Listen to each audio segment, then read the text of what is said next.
এই যে এত খুনি হাসিনার যে দোসরগুলো আছে, ছাত্রলীগের যেগুলো 2 দিন পর পর মিছিল দেয়, তাদেরকে দৃষ্টান্তমূলক শাস্তি দিয়ে এই মুখটা বন্ধ করানো উচিত ছিল। আজকে বাংলাদেশের একটা গুরুত্বপূর্ণ ঐতিহাসিক দিন এবং বাংলাদেশের অনেকে বলে এটা বাকবদল, কিন্তু আমার কাছে এটা বাকবদল না, এটা ছিল খুনি জালিমের বিরুদ্ধে তার পতন নিশ্চিত করার একদম প্রথম ধাপ। শহীদ আবু সাইদ যেভাবে বুক পেতে দিয়ে আমাদের জন্য বিজয়টা ছিনিয়ে আনার পথটা তৈরি করেছিলেন, পরবর্তী 16 জুলাই থেকে 36 জুলাই পর্যন্ত আমাদের ভাইয়েরা জীবন দিয়ে সেটাকে নিশ্চিত করেছেন। আমাদের আসলে খুবই কষ্ট লাগে যখন আমরা দেখি যে কোনো শহীদ পরিবারের সাথে আমাদেরকে কাজ করতে হয়।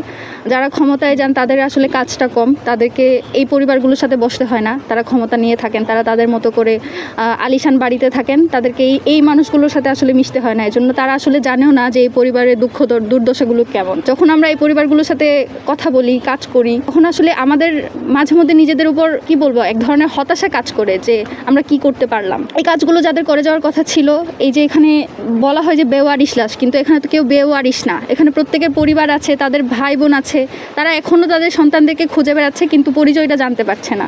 এই যে বেওয়ারিশ বলা হয়, সেটা নিয়েও তো আমাদের আসলে আপত্তি করার একটা জায়গা থাকে। আমাদের জায়গা থেকে আমরা যেটা আমাদের করে যাওয়ার আছে সেটা হলো তাদের জন্য বিচার চাওয়া।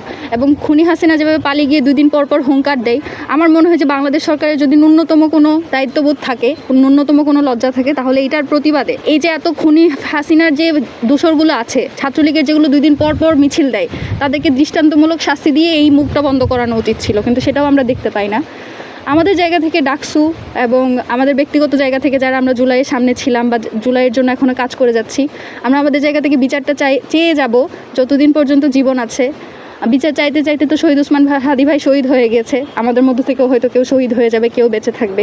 তবে জুলাইয়ের সন্তানেরা যতদিন বেঁচে থাকবে ততদিন তারা এই বিচারটা চেয়ে যাবে, এটা আমরা আপনাদের কাছে দৃঢ়কণ্ঠে বলে যেতে পারি, কারণ এইটুকু বিশ্বাস আমার ভাইদের উপর আছে, আমাদের নিজেদের উপর আছে। ইউএফটি ফার্স্টের সাথে ট্রেড করুন যে কোনো জায়গা থেকে, ক্যাম্পাসে ক্লাসের ফাঁকে, ঢাকার জ্যামে বসে কিংবা ঘরে বসে।